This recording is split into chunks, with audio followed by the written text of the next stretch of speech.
গিয়েছিলাম বাজারে, এনেছি এক থোর, বসে বসে কাটতে হবে রাত ভোর। না না বন্ধুরা, রাত ভোর করবো না। আজকে বাজারে গিয়েছিলাম, সুন্দর একটা থোর পেয়েছি। এই থোরটা দিয়ে আজকে খুব ভালো একটা রেসিপি বানাবো। থোরটা খুব সুন্দর কচি নরম পেয়েছি। বসে বসে থোর কাটতে অবশ্যই কিছুটা সময় লাগবে বটে। তো সমস্ত রেসিপিটা ধীরে ধীরে আমি দেখাবো। তো থোর কাটাটা আজকে আর দেখাচ্ছি না। তো ভালো লাগলে লাইক শেয়ার কমেন্টস করবেন আর পাশে থাকবেন সাবস্ক্রাইব করে। তো চলে আসুন, রান্নাঘরে চলে যাই প্রত্যেক দিনের মতো, আর থোড়ের রেসিপিটা বানিয়ে নিই। থোড় খেতে খুবই ভালো লাগে, এতে অনেক উপকারিতা রয়েছে। তো চলে আসুন, আজকে থোড়ের রেসিপিটা দেখে আপনাদের কেমন লাগলো অবশ্যই বলবেন। তো চলুন চলে যাই রান্নাঘরে।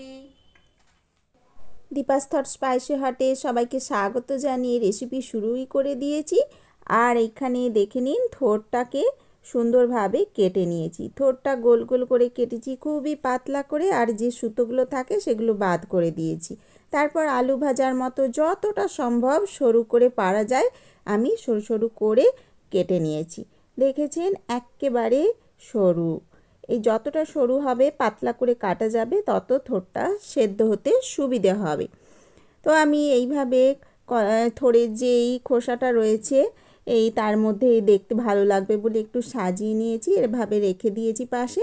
আর এবার পুরো রেসিপির মধ্যে প্রবেশ করে যাচ্ছি। প্রথমেই থোড়টার থেকে যে কষ একটা বেরোয়, সেই কালো কষ জলটা ফেলে দেওয়ার জন্য প্রথমেই একটু জল নিয়েছি। তার মধ্যে দিয়ে দিলাম কিছুটা হলুদ। এই হলুদ জলের মধ্যেই এই থোড়কুচিগুলো অনেকটা সময় ডুবিয়ে রেখে দেব। হ্যাঁ, আধ ঘন্টা 45 মিনিট তো বটেই। আর যদি রাত্রে কেটে এভাবে ভিজিয়ে রেখে দেওয়া যায়, তো সকাল সকাল উঠেই রান্না করে নিলে বেশ খানিকটা কালো কষ জল বেরিয়ে যাবে। তো বন্ধুগণ, আমি এইভাবে সুন্দর করে অনেকটা সময় ধরে জলের মধ্যে থোড়গুলো ভালোভাবে ভিজিয়ে রেখে দিচ্ছি। থোড়ের রেসিপিটি সত্যি খুবই সুন্দর বন্ধুরা। তো আশা করি আপনারা শুরু থেকে শেষ পর্যন্ত পুরোটাই দেখবেন। তো এইভাবে বাড়িতে বানিয়েও খাবেন, আর আপনাদের সত্যি খুবই ভালো লাগবে। গরম গরম ভাতের সাথে এই থোড়ের রেসিপি খেতে খুবই ভালো লাগে। বিভিন্নভাবে পদ বানানো যায় থোড় দিয়ে, তবে আজকে যেভাবে বানাচ্ছি এইভাবে আপনারা বাড়িতে অবশ্যই বানিয়ে খাবেন। তো কথা বলতে বলতে আমার থোড় ভেজানো কমপ্লিট হয়ে গিয়েছে। তো এখন ভালোভাবে এই হলুদ জল থেকে তুলে নিতে হবে ধুয়ে। তো আমি বড় গামলাতে আরও অনেকটা জল নিয়েছি, 2-3 বার ধুয়ে নিয়েছি, শেষবারের বেলায় আপনাদেরকে একটু দেখিয়ে নিলাম। তো এইভাবে জল ছেঁকে ছেঁকে তুলে নিচ্ছি। পুরো জলটা ছেঁকে সমস্ত থোড়টা তুলে নেওয়ার পর কুকারের মধ্যে দিয়ে নিলাম। দেখুন, এই কুকারের মধ্যে ভরে দিয়েছি। এবার দিয়ে দিচ্ছি বেশ কিছুটা ছোলা। আগের দিনে ছোলাটা যদি ভেজানো থাকে তো খুবই ভালো কথা। আমার কাছে সেই আগের দিন থেকে ভেজানো ছিল না, আমি ভুলে গিয়েছিলাম। তো সদ্য সদ্য ছোলাটা আমি এইভাবে দিয়ে দিলাম, মানে কুকারের মধ্যে ছোলাটা একটু সেদ্ধ করে নিয়েছিলাম, হাফ সেদ্ধ হয়ে গিয়েছে। যেইটুকু বাকি রয়েছে সেদ্ধ হতে, সেটা এই থোড়ের সাথে পুরোপুরি সেদ্ধ হয়ে যাবে। তো প্রয়োজন মতো অল্প একটু লবণ দিয়েছি, আর এই যোগ করে নিলাম সামান্য একটু জল।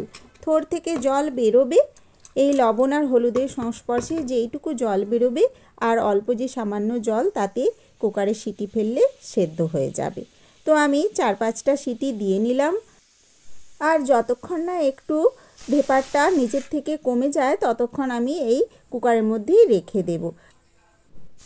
এখন কড়াইটি গরম করে সর্ষের তেল গরম করে নিলাম কিছুটা, তার মধ্যে তেজপাতা ফোড়ন দিয়েছি, আর সরু সরু করে কেটে রাখা আলু এখানে যোগ করে দিলাম। দিয়ে এটা বেশ ভালোভাবে একটু ভেজে নেব। আর দেখুন, এখানে পেঁয়াজ, আদা, লঙ্কা কুচি আর রসুন এগুলো সব সুন্দর করে কেটে পরিষ্কার করে রেখেছি। তো প্রথমেই আলুর মধ্যে এখন পেঁয়াজ কুচিটা দিয়ে নিলাম। পেঁয়াজটা দিয়ে বাকি সমস্তগুলো একসাথে দিয়ে দেব, মানে আদা, রসুন আর লঙ্কার টুকরোগুলো। এগুলো সমস্তটা একসাথে একটু নেড়ে ভেজে নেব। বেশ একটু কষা কষা হবে, গন্ধ উঠে পড়বে রসুনের, আর পেঁয়াজটা সমস্তটাই একসাথে ভাজা ভাজা হয়ে যাবে।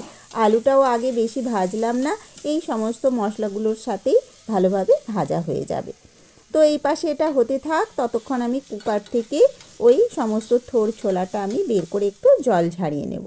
দেখুন, জল ঝেড়ে নিয়েছি, বেশ ভালোভাবে হাতে চেপে চেপে জল ঝেড়ে নিয়েছি। তারপর এই সমস্ত আলু আর যে মশলাগুলো দিয়েছি মানে এই রসুন, আদা, লঙ্কা, পেঁয়াজ এদের সাথে আলুর সাথে এই থোড় আর ছোলাটা এবার কষিয়ে নেব একসাথে। আর বন্ধুগণ, আমি অতি সামান্য সর্ষের তেল যোগ করেছিলাম, তো এখানে প্রয়োজন হলে আর একটু তেল মিশিয়ে নেব। আপনারা ইচ্ছে হলে বেশি একটু তেল দিয়ে করতে পারেন, তো আমি অল্প তেল দিয়েই বানাচ্ছি। তো এইভাবে আমি থোড়ের রেসিপিটি করতে চেষ্টা করছি, আশা করি খুবই ভালো হবে। তো ভাজা ভাজা ওখানে হচ্ছে আর এখানে কিছু গুঁড়ো মশলা রেখেছি। এই দেখুন কত কি মশলা: লবণ, হলুদ, লঙ্কা গুঁড়ো, ধনে গুঁড়ো, জিরে গুঁড়ো, গরম মশলা গুঁড়ো আর একটু চিনি। এই সমস্ত মশলাগুলো দিয়ে আজকের থোড়ের রেসিপিটি তৈরি হবে। সমস্ত মশলাটা আমি থোড়ের মধ্যে ঢেলে দিয়েছি আর এই মশলার বাটি ধোয়া একটু সামান্য জল যোগ করে নিচ্ছি। তারপর ভালোভাবে মশলার সাথে সমস্তটা কষিয়ে নেব। তারপর ধীরে ধীরে মশলাটা যখন ভালোভাবে কষানো হয়ে যাবে তখন প্রয়োজন মতো জল যোগ করব। তো আপনারা দেখতে থাকুন পুরো রেসিপিটি। দেখেছেন বন্ধুরা, সামান্য জলে সমস্ত মশলা সহ থোড়টি আমি কষিয়ে নিয়েছি। তারপর প্রয়োজন মতো আরেকটু জল যোগ করেছি। এবার পুরোটা ভালোভাবে মাখিয়ে নিলাম, খুন্তি দিয়ে একটু নাড়িয়ে নিলাম। তারপর ঢাকনা চাপা দিয়ে বেশ কিছুটা সময় ফুটতে দেব, যাতে সমস্ত তেল ঝাল মশলা থোড় আলু সমস্তর সাথে মিলেমিশে একসা হয়ে যায়। আর যতটুকু ছোলাটা সেদ্ধ হতে বাকি রয়েছে সেটুকুও পুরোপুরি সেদ্ধ হয়ে যাবে। তো এখন অনেকটা সময় সেদ্ধ হয়ে গিয়েছে, আমি ঢাকনা খুলে নিলাম। প্রায় রেসিপিটি কমপ্লিট হওয়ার পথে। দেখুন এখন কত সুন্দর দেখতে হয়েছে। এবার একটু ভালোভাবে খুন্তি দিয়ে নাড়িয়ে নেব। যেইটুকু জল রয়েছে সেটা খুন্তি দিয়ে নেড়ে নেড়ে শুকনো করে নিতে হবে। তো বন্ধুরা, এই সময় আমি খুন্তি দিয়ে ভালোভাবে তরকারিটা একটু ঘাটো ঘাটো করে দিচ্ছি। থোড় এমনিতেই একটু কচকচে ভাব থাকে, তো নরম নরম থোড় হলে খুবই ভালো। সামান্য একটু যদি শক্ত হয় তাহলে কচকচ করতে থাকে। যতই সেদ্ধ করা হোক, তো আমি খুন্তি দিয়ে ভালোভাবে একটু ঘাটাঘুটি করে দিতে চেষ্টা করছি। তো অনেকটাই জল রয়েছে, ভালোভাবে একটু ঘাটা হয়েও গিয়েছে। এখন দেখুন এর মধ্যে যোগ করে নিতে হবে পরবর্তী উপকরণ। আমি যেহেতু গরম মশলা আগেই দিয়ে নিয়েছি, আমি আর গরম মশলা দিলাম না। ইচ্ছে হলে আপনারা বুঝে আর একটু যোগ করে নিতে পারেন সবার শেষে। আর এখন আমি কেবলমাত্র ঘি যোগ করছি। 1 চামচ ঘি নিয়েছি গাওয়া ঘি, সেটাই পুরোটা ছড়িয়ে ছড়িয়ে মিশিয়ে নিলাম। এই ঘিটি দিয়ে দিলে বন্ধুরা স্বাদ আর গন্ধে অপূর্ব সুন্দর হয়ে যায় রেসিপিটি। থোড়ের তরকারি নিরামিষভাবেও বানানো যায়, তো আমি আজকে পেঁয়াজ রসুন আদা সব দিয়েছি, তো এই ঘিটা তা সত্ত্বেও যোগ করেছি। অপূর্ব সুন্দর টেস্ট হবে। তো বন্ধুগণ, আজকের রেসিপিটি এইভাবে আমি সম্পূর্ণ করলাম। দেখতে তো ভালোই হয়েছে আর খেতেও অপূর্ব সুন্দর হয়।